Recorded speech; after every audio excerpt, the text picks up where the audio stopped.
Okay, great to have you here. Good evening, everyone. And I hope you all had a great day. We're all geared up to move into the heart space uh, with Rekha Radhakrishnan this evening. Um, I'm so happy and delighted to host Rekha for this masterclass on a gift of heart space.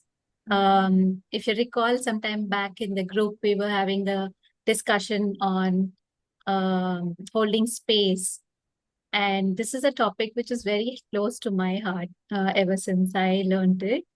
And right from the time when I attended a session that Rekha conducted on coaching supervision, that was a masterclass that she did. Shrikant had hosted her. I was really impressed by her presence and her depth of knowledge and the emotional intelligence that she has.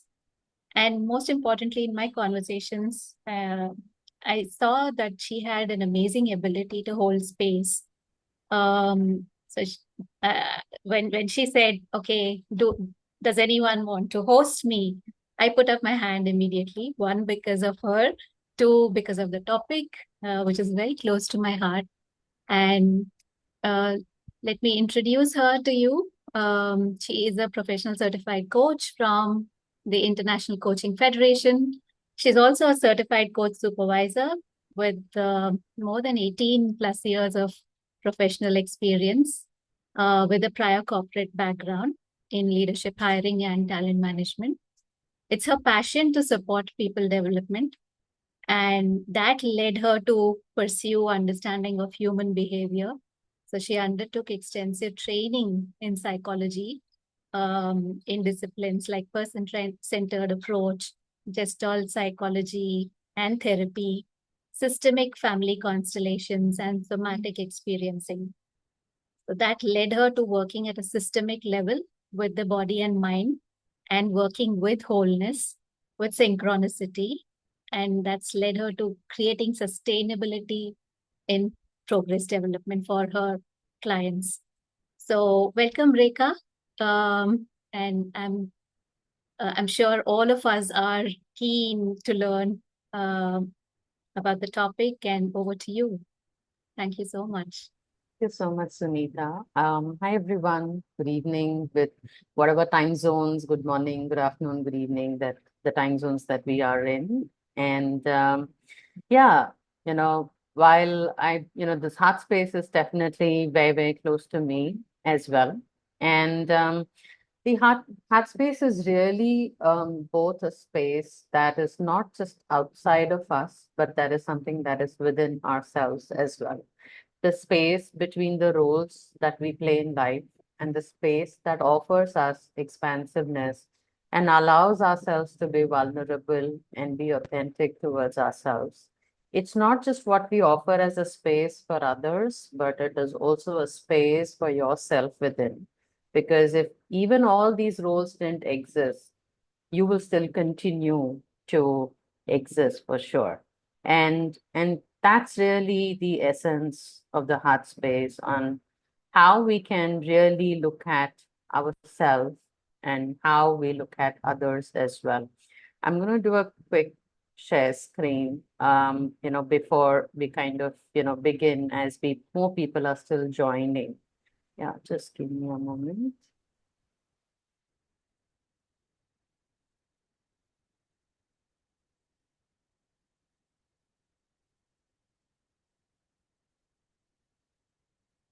Are you all able to see my screen? Just give me a thumbs up. That'll be enough for me. Yes. Okay. So the intent of today is to really deep dive into what this heart space is. Absolutely. What does it mean for each one of us? And what can we really, how we can really explore this?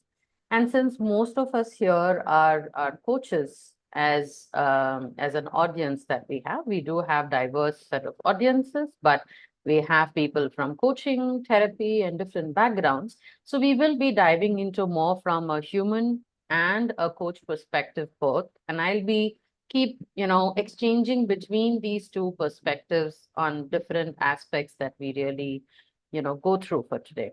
So before we begin, just take a moment to take that mental intention of what brings me here today to explore this and what needs to emerge for me today.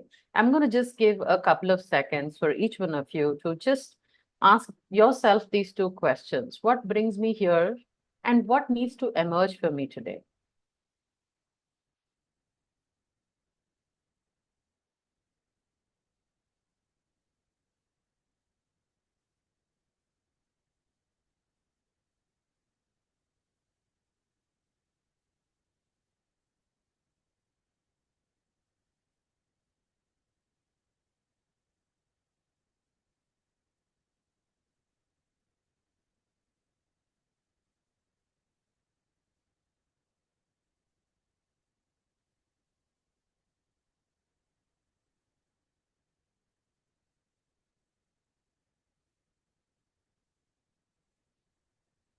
All right. Since we are all joining in from different spaces in our life for the day to day, some of us would have had a very hectic work day.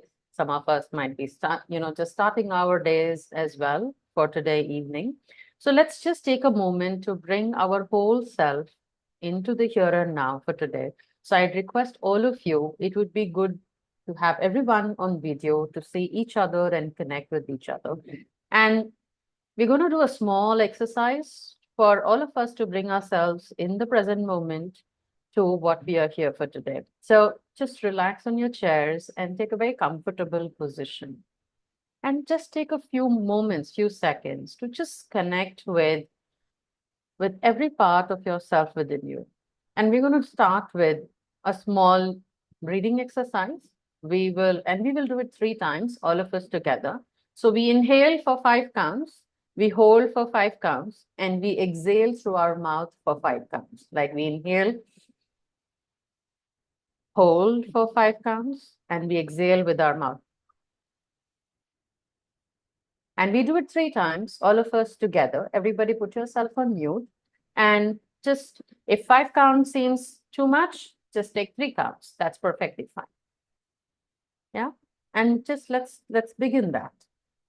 Inhale. 1, 2, 3, 4, 5.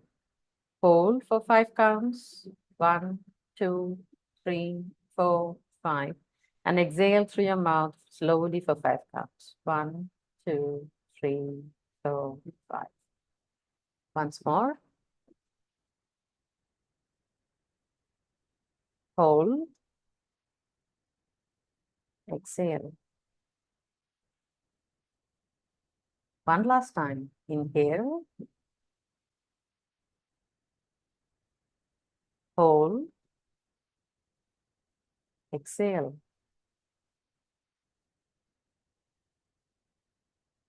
And for all of us to orient with each other on the screen, we're going to, let's begin with 3 counts of 3 times of the universal cosmic sound. That's Om. And if you want, all of you can unmute yourself as well. And we'll just do it for 3 times. It's just going to take very few quick seconds for all of us. Okay? Om.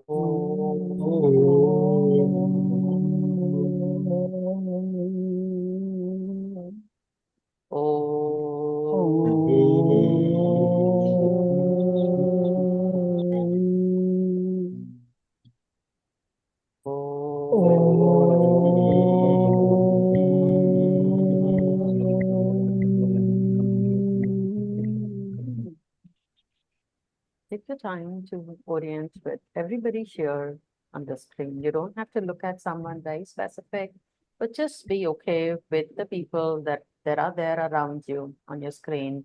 We're all there with each other to support and hold space for each other for today.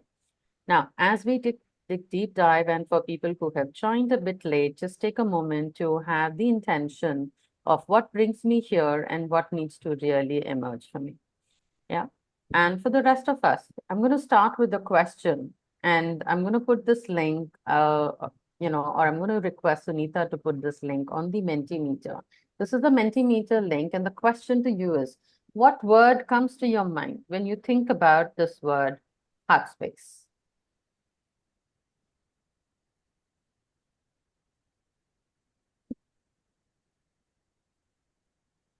I hope you're all able to open the link.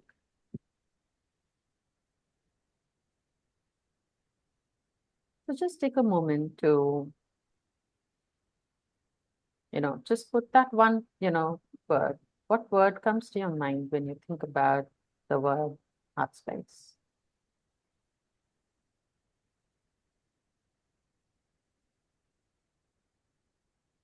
So I already see inputs coming in.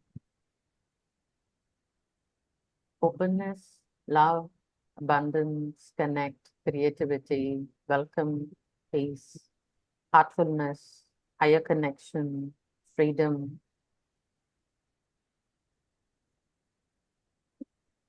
Just be and vital, soul connect, lovable, peace, affection.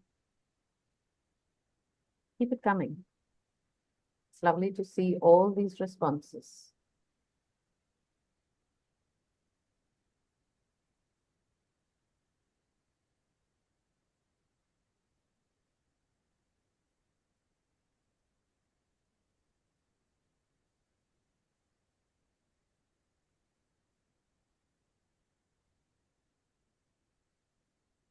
I'm going to share my screen for all of you to see what you are all seeing.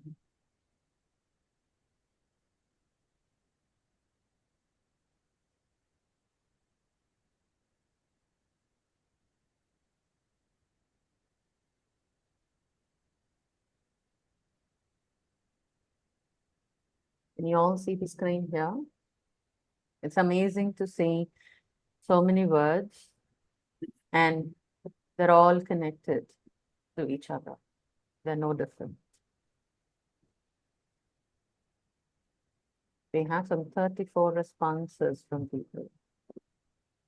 Anything else? Mysticism, that's interesting. Just being, presence, affection, abundance, compassion, higher connection, peace, freedom, precious.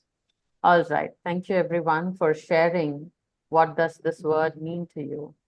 Now, the heart space is all about being in the present moment, and to really offer that space not just to yourself but also to others, where others feel heard, seen, felt in the different relationships that we have with each other.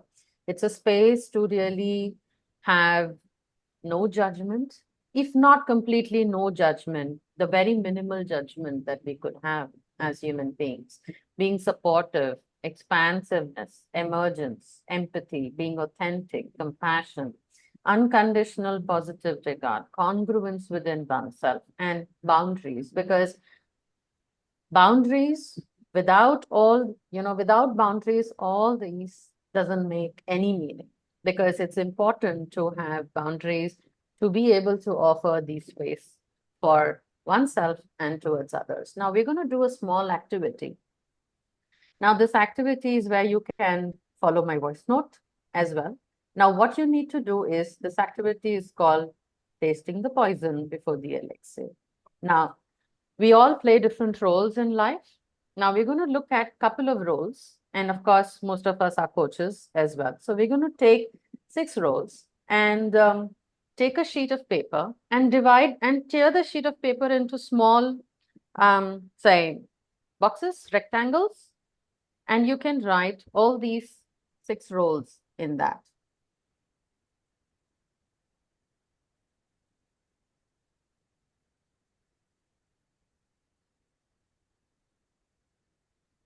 So make it into 6 rectangles, whatever shape, square, rectangle, whatever that comes up, doesn't matter.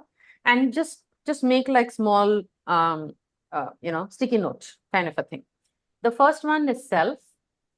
The second is parent. If you are a parent, whether you are pet parent, whether you are parent to a human being, it doesn't matter. Sibling, friend, partner or spouse, and coach. So we're going to look at these 6 roles with the words that all of you have come up. Self, parent, sibling, friend, partner, and coach.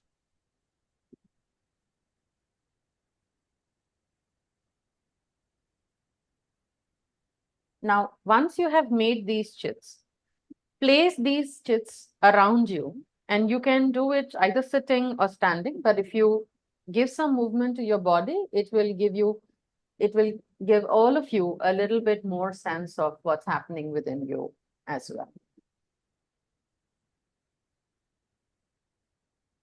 So if we are ready, should we begin? Okay. So place all your chits, all these roles, give it a little space, and you can do it if you can, get up and stand. That would be great. The first role is self. I'm going to put these roles here on the chat box for everyone to I'll do follow it for you. Yeah, sure.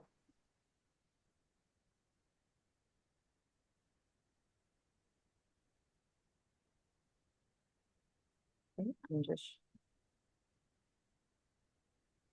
Yeah. So now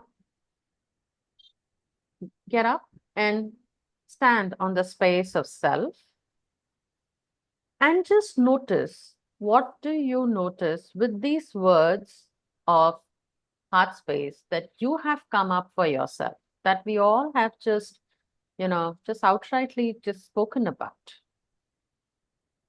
How does it feel? What does it sense? The heart space of expansiveness, judgment, non-judgmental space, empathy, compassion, unconditional positive regard, expansiveness, boundaries.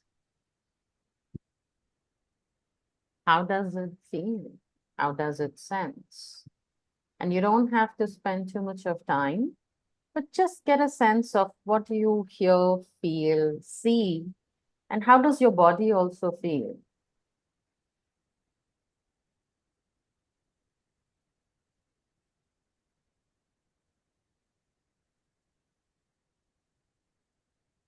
Okay.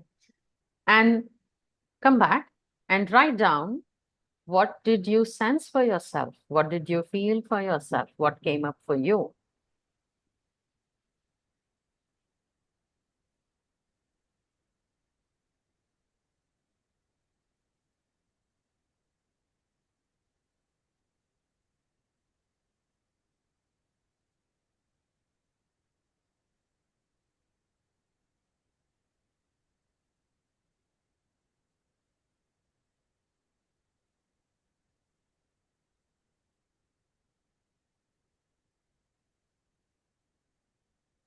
Should we move to the next role?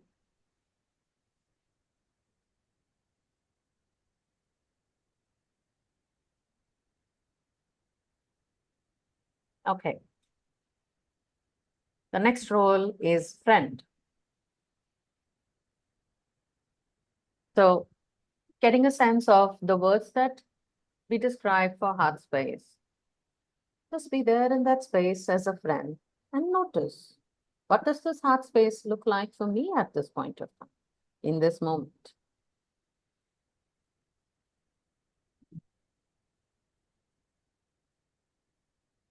How does your body feel? What thoughts, what words come to you?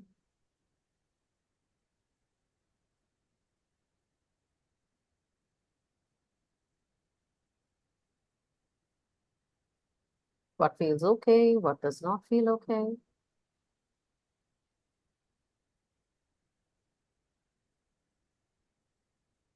And now come back and write down what you felt, what you saw, what you sensed.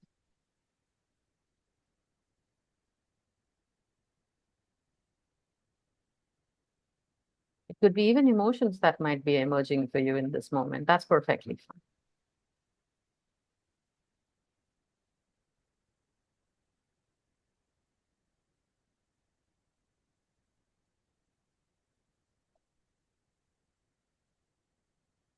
Now let's move to the next role of parent.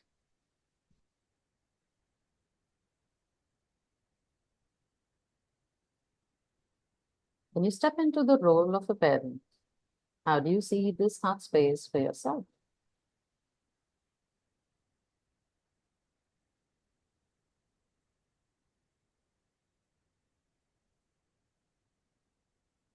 I'm going to still share the words of heart space in the chat box.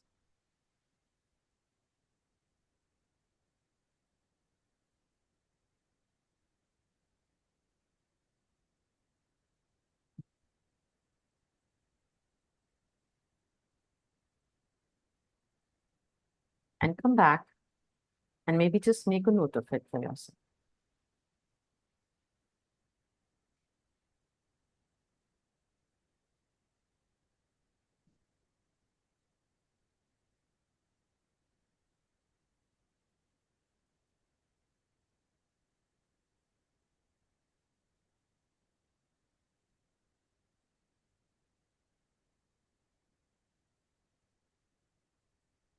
The next role is the role of a coach.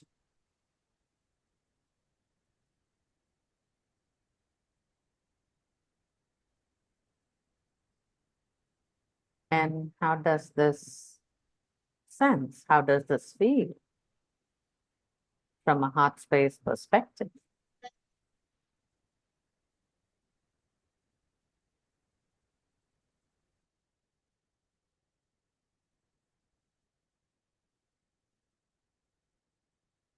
Whatever that's emerging for you, it could be thoughts, emotions, words, body sense.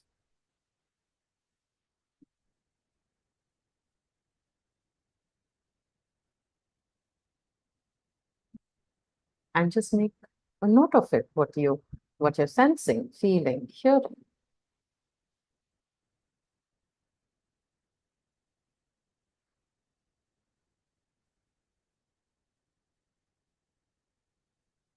The next role is sibling.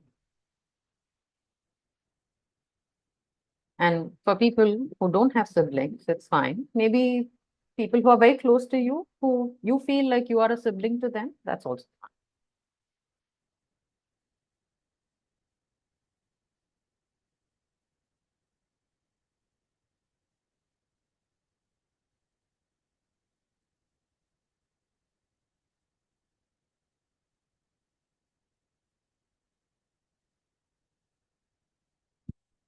Now come back and write down. What do you notice?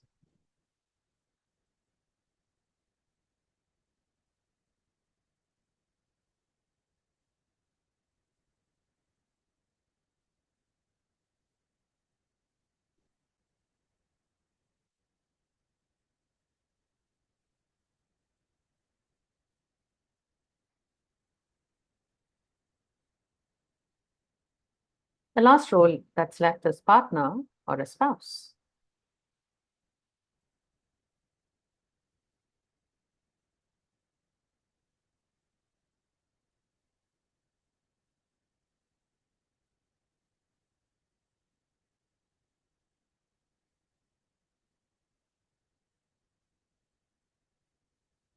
And when you look at these words of heart space, then what's emerging when you look at this particular role?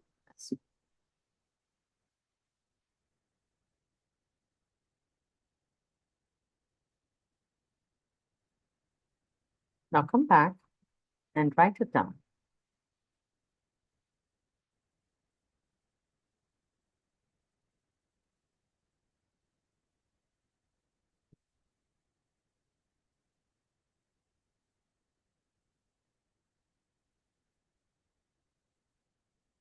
With whatever that you have experienced so far, which are some of these spaces that does not feel like a heart space for each one? You don't have, if you feel like the urge to say it, you can, or if just write it down for yourself. Which are some spaces that does not feel like a heart space to me at this point of time? And that's okay, even if it doesn't.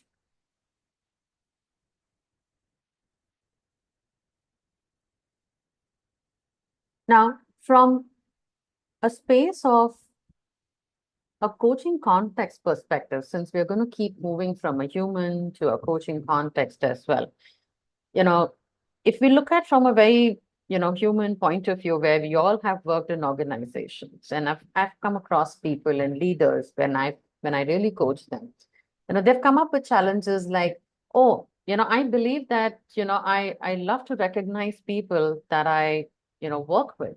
I love to recognize my team members. I love to offer them whatever that they need. But sometimes I'm not sure if I can really offer them everything that they want. And when we have spoken about a lot of things, we also, what also came up and emerged is that, but the role that you're playing as a leader or a manager does offer you that in between space between who you are as a person and who you are playing as a role of a manager. That space really offers you to be who you want to be as a manager for yourself, who you want to be as a leader for yourself. And similarly, as a friend, you might want to protect or rescue your friend who's very close to you in case your friend or a close one is going through difficult phases in their own life. But sometimes it could also come in from, and sometimes your opinions towards those people could also be biased, and that might not really help the other person. So, and sometimes those biases, those disagreements within ourselves can cause a bit of internal conflicts within oneself as well. And it can show up differently in our own external behaviors. So it's time to really look at who I am for myself and who I am in different roles that I play in life. And how can I really be congruent within myself? That helps me to really be authentic and to my true self, who I want to be in different roles that we play. I love what Carl Rogers says. This quote of the curious paradox is that when I accept myself just as I am, then I can change. Now, what does he mean is people come from their own conditions, people come from their own upbringings, people come with their own ways of which they have their own ways of being, and so are we.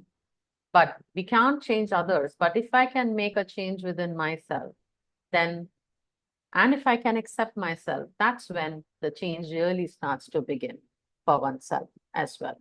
Now, from a coaching standpoint as well, the question to ask for each one of us is, how can, as a coach, you can accept your client exactly the way they are and not be a rescuer, fixer, healer, or an expert, because they are coming to you as a coach and they know what they're coming to you for. And you're not expected to be a perfect coach, but rather be curious, open, and present as a coach. Now, what is this concept of congruence that I'm really talking about? The concept of congruence within oneself comes from what Carl Rogers talks about.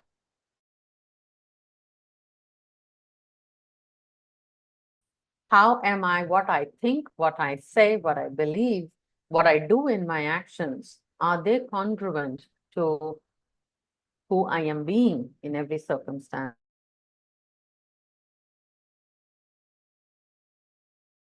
How authentic am I being as a coach for myself?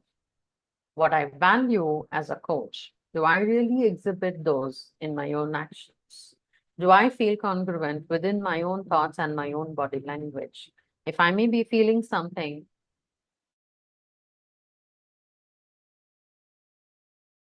else in me, which is really pushing me, how can I be authentic enough to really share with my client or my coaching without judging myself as well? Because some of the important things that really come in our way is judgment. Well, judgment is not a bad thing. Judgment is important because it helps us to make important choices, decisions. But when we really create an over exaggerated image of somebody because of their own, way that they have been with us. We kind of go with the same image every time we meet the person. And that can be applicable even from a client point of view. Your client might come with certain traits which you see keep repeating it. And you might kind of perceive saying, hey, I know this client, this is exactly how this client works or behaves every time. So how can I keep aside my own perceptions, my own images, when I also show up with my client in the role of a coach and meet them exactly where they are?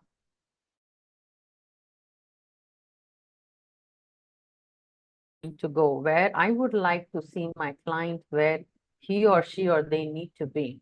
So what's really important for each one of us to really reflect upon is, where do I need to really build more congruence within myself? Whether I am in the role of a coach, whether I play different roles in life, it doesn't really matter. And it also applies to my own self. How congruent am I to myself? Where do I need to build boundaries? Where do I need to ease my guards? What are my glimmers? What are my gremlins that really, or triggers that I really need to work upon? Now, the glimmers are my strengths. Sometimes, am I a person who doesn't acknowledge my own strengths? Do I lack compassion towards myself? And I'm only thinking about what's not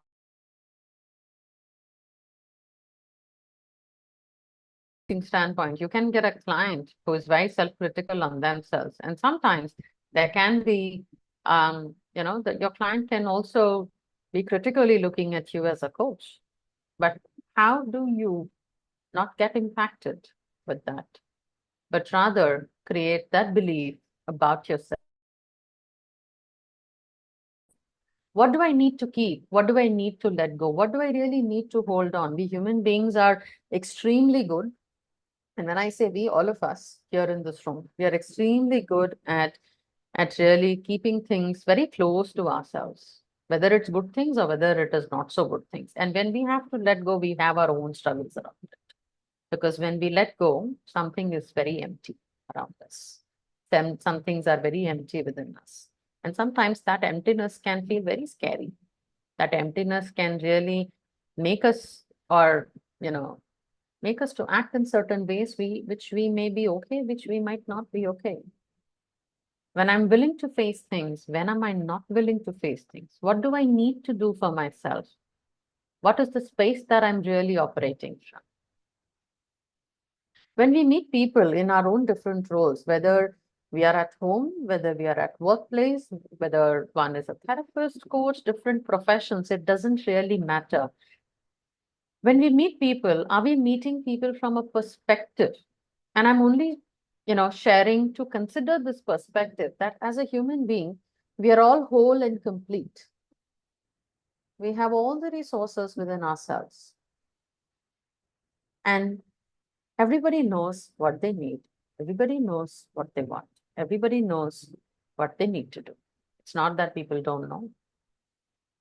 That could be coming from a space where they're still figuring out. They could be coming from a space where I don't know if I can really do it. They could be coming in from a space of, I think I need more direction. So how can we really meet people exactly where they are at? And that can really just open up a beautiful space, even in a very simple conversation. It doesn't have to be a very critical, crucial coaching conversation. Even as a very simple conversation that we may say, hey, how did your day go for today? That's all. It doesn't have to be something very complex. We all like drama in life. We all love drama in life. And we say that, oh, and when somebody says, my day went like this, and then we want to know more of that drama. We stop focusing on the person, we focus on the stories that they really share with us. We don't focus on what's happening to the person when they're speaking to us. What are they really expressing? I'm going to also share a very systemic perspective. And the systemic perspective comes from my learning of understanding the different systems that we all come from. As a human being, we are ourselves a system, and we are born in a system, which is a family system. which is our growing environment, which plays a lot of influence the way we think, perceive, believe. We have our own unconscious, conscious biases. We have our own emotions, judgments. And we work with people. Go and work in a system, whatever role that we are playing. We work in a system that has its own characteristics, that has its own ways of thinking, that has its own ways of belief, that has its own different characteristics. And we have to kind of adjust ourselves to a different system, because when the system changes, the context changes, our behaviors also change. And again, if I have to again pendulate into from a coaching perspective, from our coach's perspective, when we meet our clients as a coach, our client is also coming from their own system conditioning, their own narratives, their own persona, their own beliefs, their own influences. They also come from a space where a lot of things are influencing them and may not be influencing them. And the system that we really belong to, whatever roles that we play in life, we always come from a point of view that, oh, I didn't receive this, I didn't have this. I come from, this is what I think, this is what I believe, this is what my family gave, this is what my family didn't give for me. So is our client. They are no different. This is what my work is giving to me, this is what it is not giving to me. But we always come from a space of what we have not received. And what stops us to look at what we have received? What are some things that we have received from our own systems that we are a part of? Family, work, environment, whatever that we are a part of, has really given us so much. It has given us problems, yes, for sure. No denial of that. Definitely. Which also pushes us to do things better, to do everything. But it also has given us a lot of good things. Have we ever thought of offering a gratitude of what we have got as a good things from where we come from? What we offer to the space when we hold space for others. Are we coming from a space of lack, or are we coming from a space of my heart is full and I'm very grateful for whatever that I have received, whatever that I have got, whoever that I am for today? Am I grateful to myself as well, along with the gratitude that I have with others? And can I offer gratitude to the space that I'm going to hold for someone, and that someone is also going to offer that space to me? Even with your own clients, your client also holds that space for you. The moment a lot of times in my own coaching conversations, I've shared my intuitions. I've shared that, look, I'm going to be very direct here to you. I've shared, this is what I'm feeling, I'm sensing in my own body when I hear from you. And trust me, my client holds that space for me to say that out loud. And then I do let them know that even if you choose to disagree, I'm going to be okay with that, because I don't need a solution for what I'm sharing. I don't need a validation for what I'm sharing. I'm just sharing. Whether it's right or wrong, it doesn't matter. And your client or the other person that you're meeting will say, maybe you're partly right, or maybe I agree with you fully. But no, I don't think I'm like that. That's perfectly okay. And that's also a part of the heart space that we aim to hold for people, that we aim to hold for clients, that we can aim to hold for everyone that we meet in life. We can have our own reasons why we don't want to meet certain people. We want to have those boundaries. That's very important. I also like what Brené Brown talks about. Being vulnerable does not mean it does not need to have any boundaries. Vulnerability with boundaries is important, because when we emphasize on, when we respect others' boundaries, when we respect our own boundaries, we're also creating a protection mechanism for ourselves, which is important as a human being. And look, we all know, we all come from the Asian region. Of course, India is a part of Asia. We've seen in the Western world, and this is my perspective, my own personal perspective, that The Asian culture, the concept of boundaries, people have only started to understand now. We don't know what boundary is real. We are still learning what it is like. We all know what our physical boundaries are. I'm not talking about the boundaries of good touch, bad touch. All of us, we know that very well. We all have had different experiences. We know it very well. But the boundaries of thoughts, the boundaries of emotions, the boundaries of expression, the boundaries of what's okay and what's not okay, even in a small working relationship. That's fine. Even if it could be a non-reporting relationship at workplace, as colleagues that we might be collaborating together, as strangers that we might be meeting together, as coaches when we meet our clients. Do we meet our clients where they are, or do we meet them where we want them to be? I'm going to do a quick pause here. I know that's a lot. And are there any questions? Anybody has any urge to ask, say, or anything before we go further?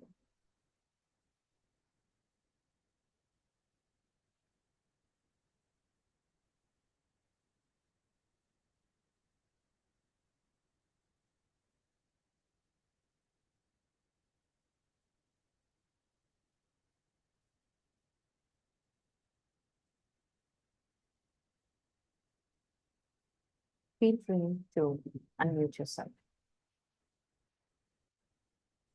I have a question. It's Yes. just something that I wanted to share. You said that in a coaching conversation, the coach can also say what the coach feels like, and the client holds the space for that. Um, so here, the client is the king, right? I mean, we have to hold the space for the client. So, is it okay for me to say what I feel in a coaching conversation, because it's about what the client feels, it's not about what the coach feels, right? So is it okay for the coach to say that this is what I feel, and does it mean I'm enforcing something on the client, or am I giving them some words to talk about? For example, if the client is feeling sad, or the client is feeling upset, if I say that I feel that you're feeling sad, does it mean that I'm speaking for them? I'm not letting them speak. Thank you. Thank you for asking that question. Now, I will refer to the competency perspective as well to give you that perspective. To your first question, is it okay for me to share? Yes, it is okay. At the same time, it is not what you bring as a valedictory statement.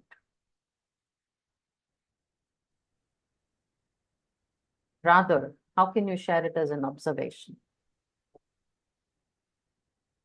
That I'm noticing as you're sharing, I notice that you feel sad, and I notice some sadness even within myself.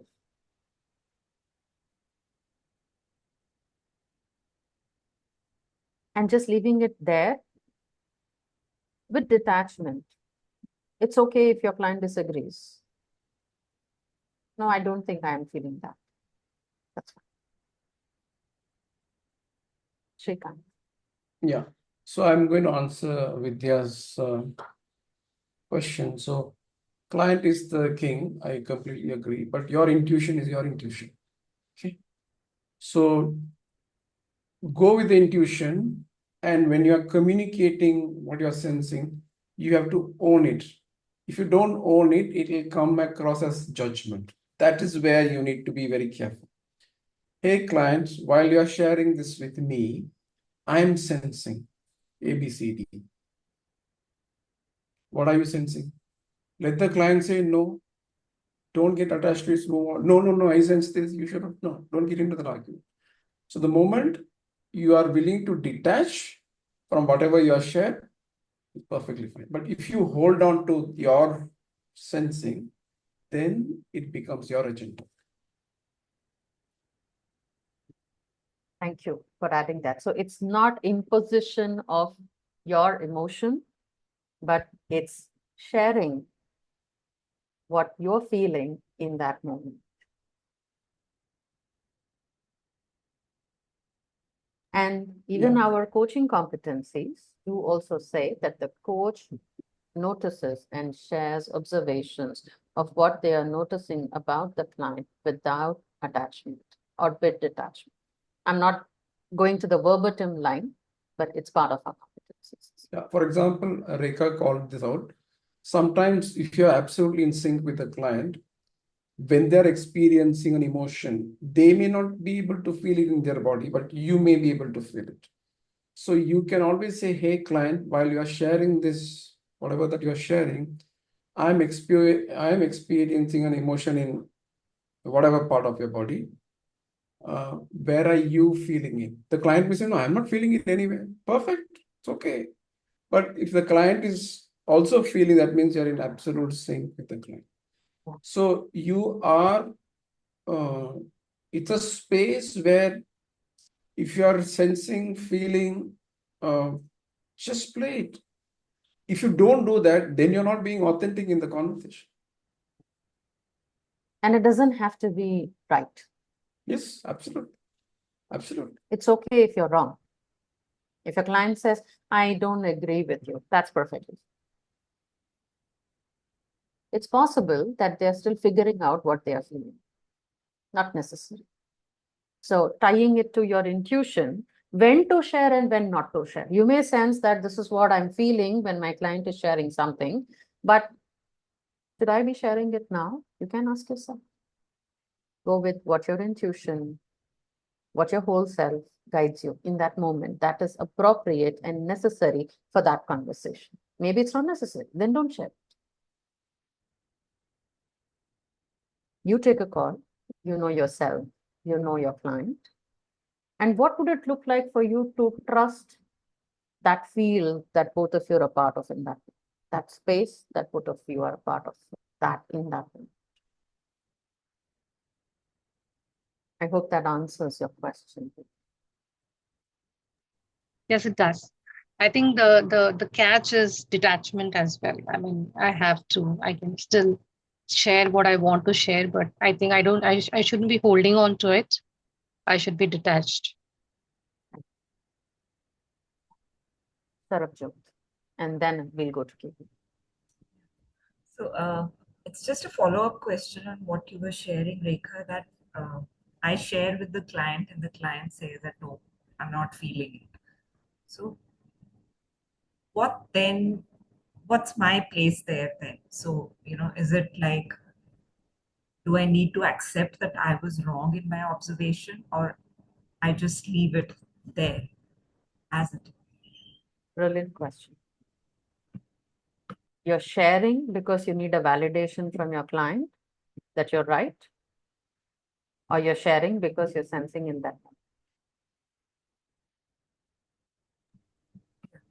Okay. So if you're seeking validation from your client, then your client is not here to validate you. Your client is here for you to support the client. It's about where you're coming from and how you want to look at it. The moment you want to validate, it becomes your agenda. Your client might show a resistance saying, no, I don't think, I think I'm feeling good. Maybe they are, maybe they're not ready to talk about it. So is it okay for you to be there for them to be willing to share when they feel it's right and they know when it's right to share?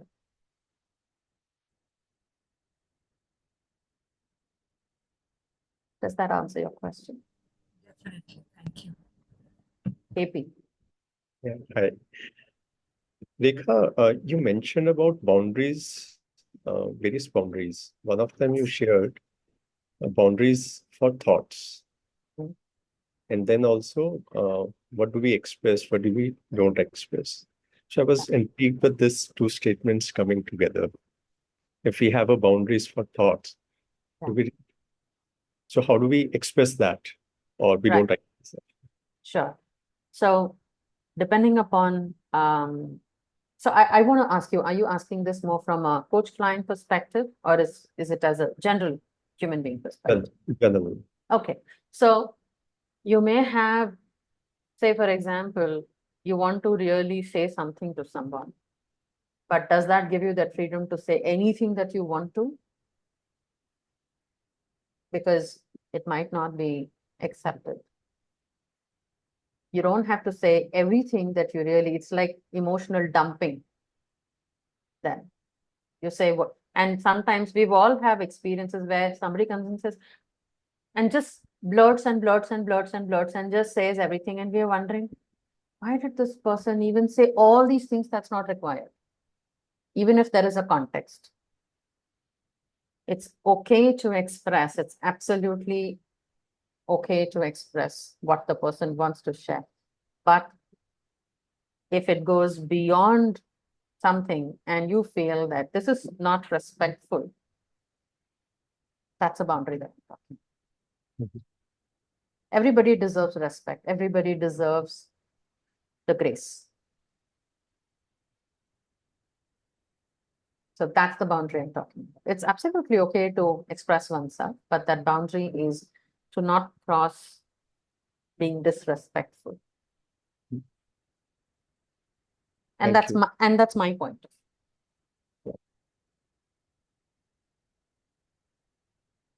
Thanks, Rekha. So this is, if it is in combination, so if you just take it silo, Mm. boundary of thoughts, is there anything?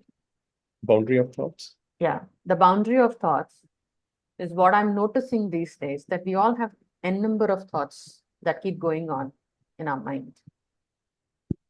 Sometimes these thoughts could be positive, not so positive, negative, extreme thoughts, very extreme positives also, very extreme negatives also.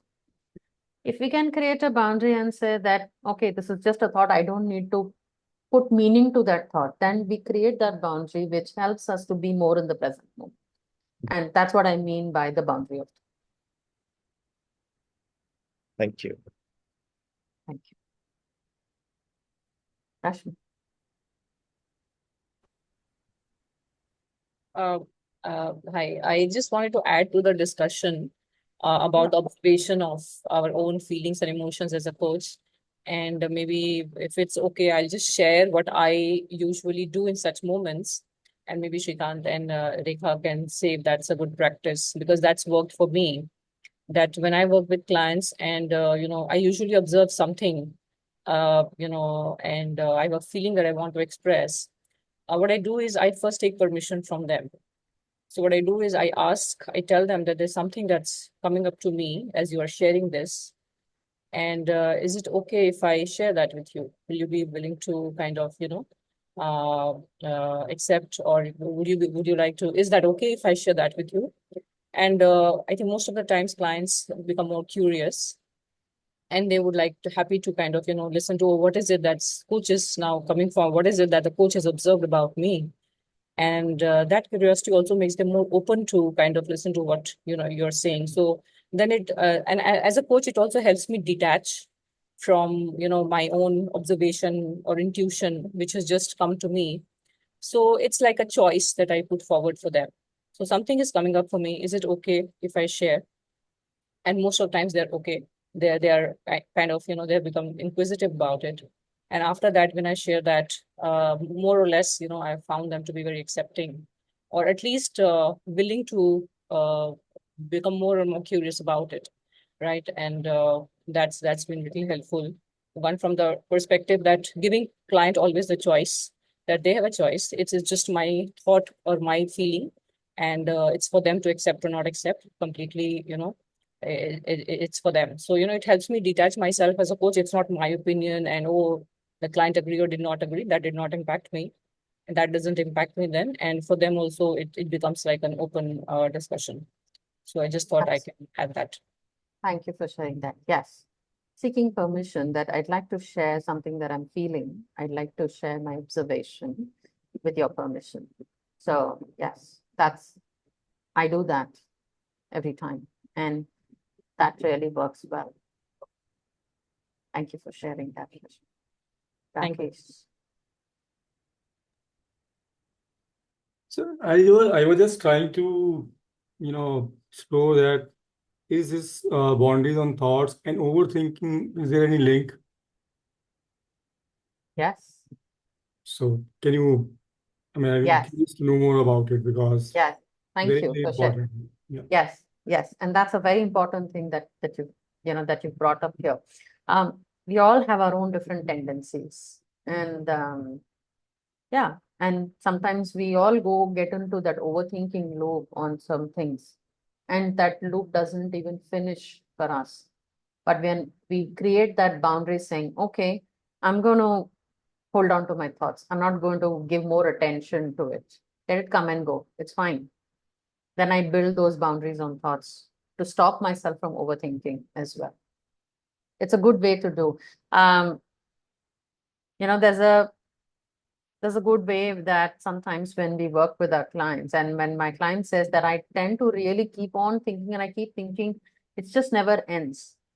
I do sometimes offer them saying what it might look like if you assign a thinking time for yourself and tell yourself that I'm going to only think for those few minutes and I will not think beyond that. Sometimes it works, sometimes it doesn't. It works differently for different people. But is there a possibility for us to try? Yes, why not? So we can create some of those boundaries even in our own thought processes. Sometimes we think beyond what we might have to think as well. And reality is something else. And that can help us to bring ourselves back to the present moment, saying, hey, it's just a thought, it's not me. And that's helpful in our own, for our own personal experiences, both professional, personal, whatever. We all go through different things in a day, different things. But I'm noticing it is helping when we create those boundaries. Even if thoughts are coming and going, I don't need to put attention to it.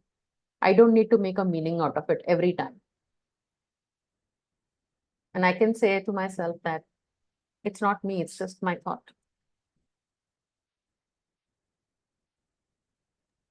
I hope that answers your question. Yeah, it answers. I just wanted to add one thing which I'm practicing. I thought I should share. Sure. Because, yeah, I did NLP also. So whenever, these thoughts come and I know that these thoughts have no use, so I tell myself distortion is happening, let it go. Distortion is happening, let it go. I have seen that, it has helped many a times, specifically when I'm going to sleep and something comes in my mind, I tell myself at least 10 times, leave it, distortion is happening, leave it. It helps. I just thought Yes. to share. Yes, absolutely. Thank you for sharing. Yes, we can tell our thought, I'll come back to you later. Yeah. And that's fine. We all can have our own ways to do it, whatever that works for each. It doesn't have to be one way. All right. On the interest of time, I'm going to go back to where we had paused. So these are some things that, that I have just spoken a few minutes ago before we had opened up for questions. And also just resharing it back here, that how can we accept others or clients exactly where they are and not where we want them to be, not be a rescuer, healer, fixer, or an expert. As a coach, from a coaching standpoint, we're not expected to be perfect in our own skill, but rather be more curious, open, and present. Acknowledging the fact that even people that we meet might be going through different experiences in life, both pleasant and unpleasant, easy or difficult. And it might have impacted them in some way before, and it could be impacting them even now as well, even in the here and now, even if you meet them maybe in a few months, even if you talk to them in a few days. And that's absolutely okay because they're still dealing with it.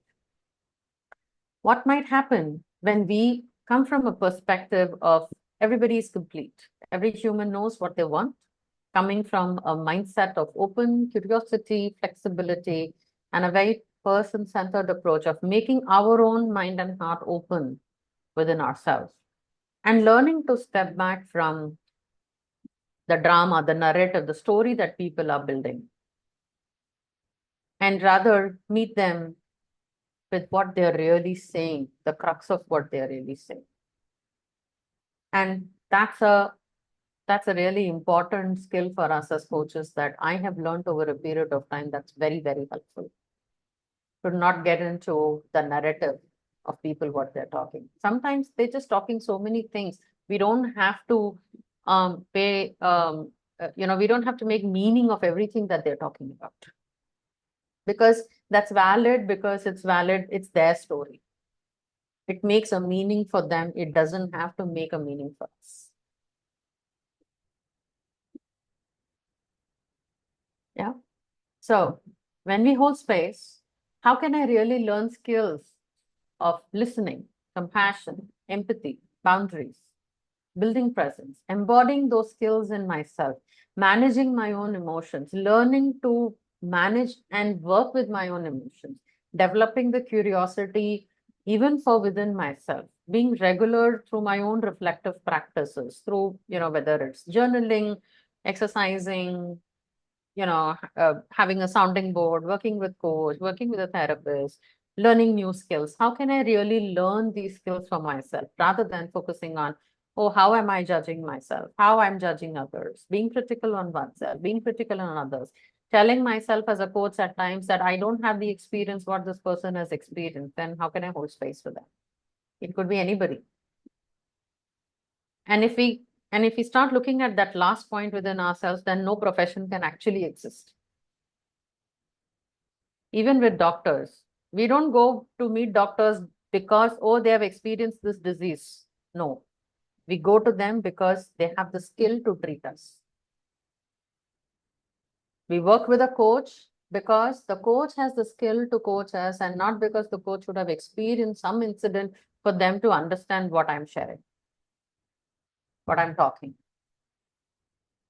When I meet somebody, I can just meet someone with an open slate when I have just these skills, and I need not have gone through the same experience what they are going through. It's not needed, but I can still hold that space for people. And this also touches base for coaches when we look at our competencies of embodying a coaching mindset, cultivating that trust and safety, maintaining presence, active listening, evoking awareness. I'm not getting into the details of the competencies because our own paucity of time, right? And in my experience, what has really helped me as a person, as a coach, as a coach supervisor, even as a person, let me share a small example. One day when my dad was doing some cleaning work in the kitchen, and of course, I'm not a coach, I'm not a professional in front of him. I'm his daughter, and I will be that, right? And when he was doing some work, I just started helping him cleaning the kitchen and everything. And he gave me a very annoying look. And I said, what happened? He said, I didn't ask you for help. I said, oh, I presume he needs help. So the next time I stepped back, and when he was doing some work again, I asked him, do you need help? And he said, yes. If he says yes, then I will help him. If he says no, I don't need help, fine. So even in our own personal relationships, we can hold space for people, even in the smallest of the activity that we do on our day-to-day basis. It doesn't have to be such a big, crucial conversation, big, difficult conversation. Oh, as human beings, the moment we think about conversations, holding space, we think, oh, it has to be such a big, crucial, very difficult conversation for someone for us to hold space. Somebody wants to share secrets. Somebody wants to say something. No. We can hold space for people, even in the smallest of the conversation. So it's also the intention of how can we make ourselves more lighter within ourselves as well when we do all of this, because we are also holding that space for ourselves as well. It's both ways. So when we really, from a coach's standpoint, as a coach supervisor standpoint, right, when we really embody some of these skills within us, it really helps ourselves to grow, not just as in our professions, but also as a human being as well. And there is no shortcut to all this. There is no shortcut, because when we come from a space that I am a work in progress, others will also notice that. Your client will also see you that you are also a work in progress. They are also a work in progress. They are also a work in progress, and there's no shortcut to what they have to achieve. If they want to make behavioral change, it will take time. So is with people in our own day-to-day lives as well. Yeah. I love what Kalyan says in this quote. He says, know all the theories, master all the techniques, know everything. Dunya jahan ka framework we can know. But when we meet someone, can we meet the other person as a human soul? And Kalyan is known for his quotes to be very raw. And I felt this really resonates to what we are talking today. Here are some book references that really has helped me, and those are very useful if we want to learn how to build this heart space for ourselves and for others as well. I will share it. We'll share this in the chat box also. So I'm being conscious of time, and I'm also going to now ask each one of you, what is it that you have really discovered for yourself today? And I'm going to put this on the chat box here. And this would open up as a ventilator. And if you have more to write down, you can write down that as well for yourself.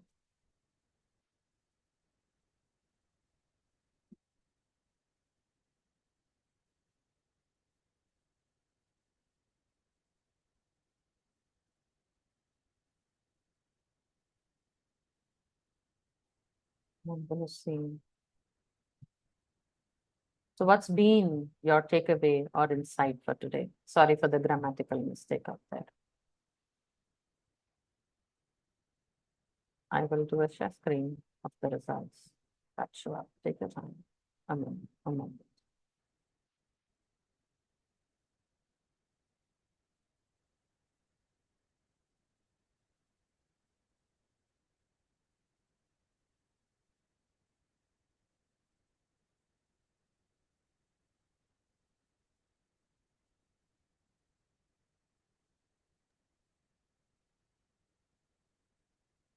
It's showing old slide, is it? Okay, just give me a Yeah, sec. you have to change the slide. Yeah. Okay, now how do I do that?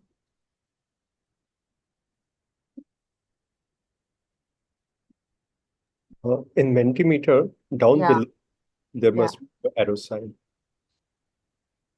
Yeah, there is one.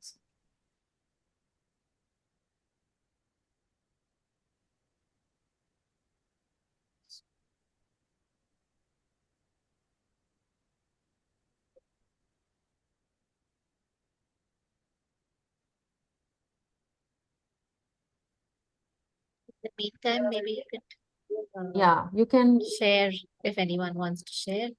Yes. Unmute and share. No one wants to share. I'd like to share what came up for me. In one of the Yes. relationship, I noticed what doesn't feel like heart space, and there's some judgment, and there is an emergence of what is possible going forward. So yeah, just felt like sharing it. Thank you for sharing. Is the link working? Just No, Rekha, okay, it's not. I think it's Okay, still let's showing skip the it. old one. That's fine. That's fine. Let's just skip it. Let's just open it out in the house saying, that people share. What is it that you learned for yourself today? KP, I see your hand up. Thank you for this session. It's a very reflective session. In fact, I was just reflecting upon how do I facilitate a reflective session, and I got it. Thank you. And when you facilitated that activity wherein I was into a different roles, so there was also a list that be openness, non-judgmental, compassion, Yes. that unconditional positive regard. So when I was in all those roles, I was thinking about I should be. Mm. I need to be in this space always. Mm. So it was not a true thing that was emerging out, but I need to be. So maybe I need to start doing here as well in these Thank you. roles. Yeah. So that Yeah, was they're all work in progress. yeah. So I mean to say, when there is a list, Mm. it comes out as this is how I want to be in this space. But the Mhm. reality of now just maybe just gets hidden somewhere. Thank you, Krishna. Yeah, I hear you.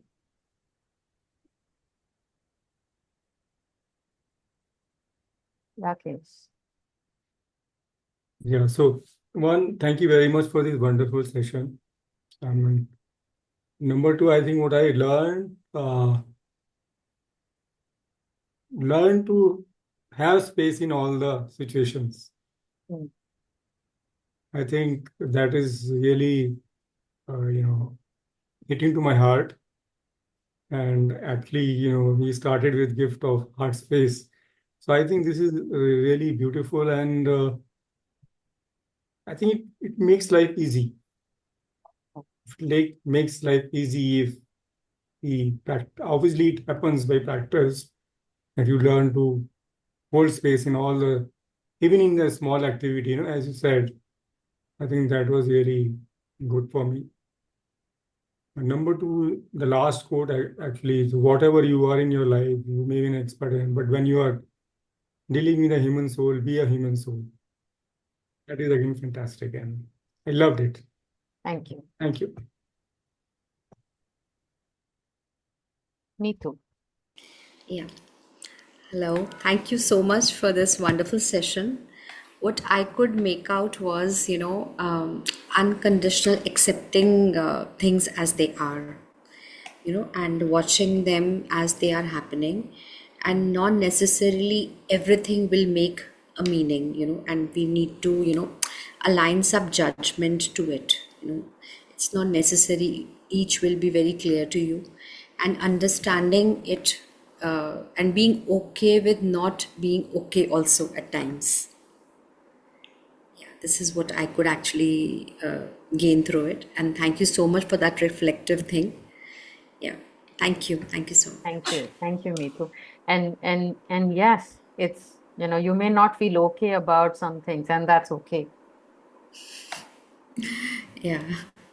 That's absolutely perfect. That's absolutely fine. We don't have to agree with everything. We don't have to be okay with it. And that's fine.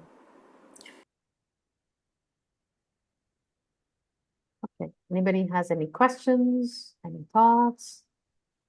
I see lots in the chat box. Manmeet says, became aware of in which space my heart is expansive and which relationships it's not.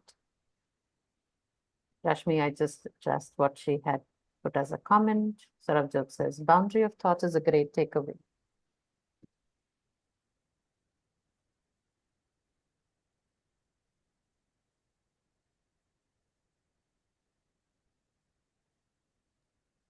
Just want to share another thing that came up for me. I was recently having a conversation with another peer coach on this, and interestingly, when you took us through the tasting the poison before the elixir activity, I just realized, and by the end of the conversation, I realized that it's so important to have reflective practice as a coach, as a human being. To just see, where am I holding space for myself? Where am I in the heart space? Where am I in the head space?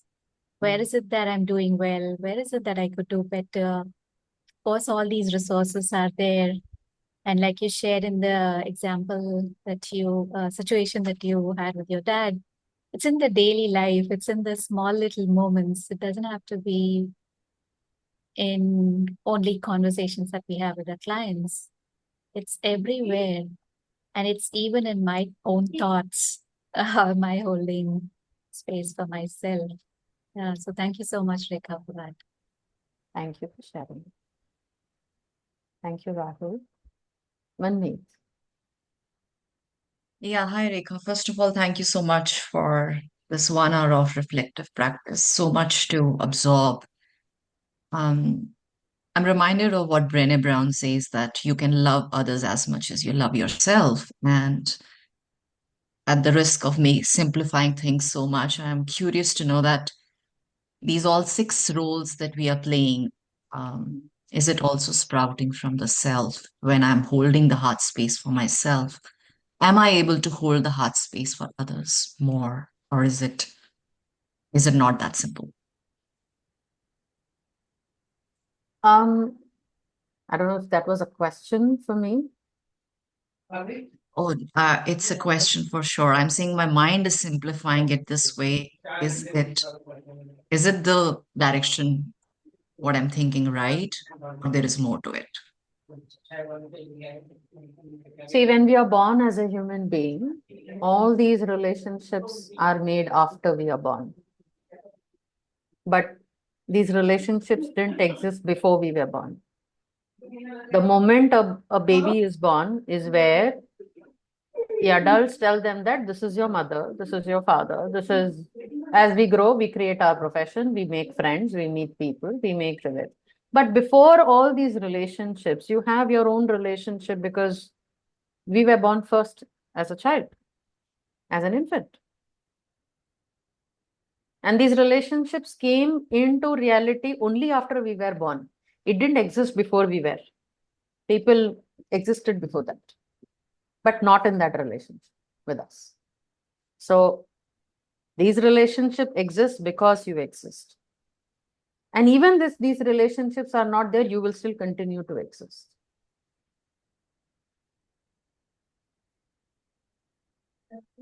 Because only after we are born and the moment we get to our conscious brain is where we give meaning and names to all these. The moment if there is no name to all these, they're just people, nothing else. I hope that answers your question. Yeah, thank you, Rekha. And I'm curious to know, how can I have more heart space for relationships and people in my life? Is what my curiosity is. And for myself too, for sure. Of course, the beginning happens with myself. Yeah. And for that, we all need to do a lot of inner digging within ourselves, layer by layer. And it takes a hell lot of time to do that. It's not a few days work. It's an ongoing. Thank you. It's been 30 years of digging and many more years to go. Yes, I'm telling you, even after 6 years of digging, I'm still digging in. From the time that I started being in this field of coaching, I'm still digging in. I'm still discovering a lot of things which were maybe not my own words and thoughts. And it gave me that awareness that I need to build my own thoughts and sometimes my own words, because we tend to take things from others and we make it ours. Maybe it's not ours at all. It's like it's very known in when we talk about beliefs, right? We ask ourselves, is this my belief or is this somebody else's belief? And most of our beliefs are not ours. And similarly, sometimes the words we use ourselves is also not ours. We hear somebody saying, we create a resonance with that and we make it ours. Sometimes that works, sometimes that doesn't work for us. I'm still discovering new things for myself. And that is because of that is also, there is a continuous unlearning and peeling, and sometimes it's painful. And we need to be ready to shed it, but only when we are ready. It's like this, If you're not ready, then you're going to bleed because you opened yourself before you're ready.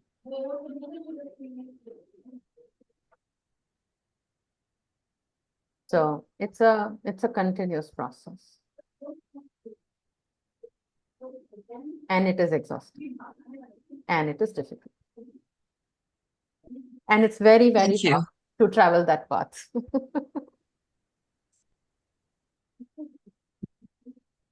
All right, we are almost top of the hour. If there is anything else, I'm willing to stay for another 5 minutes. If there are any questions, anything, I'm here.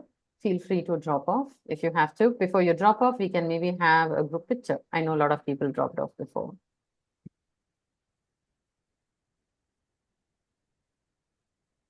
Yeah, I'll just take one, two, Sure. 3.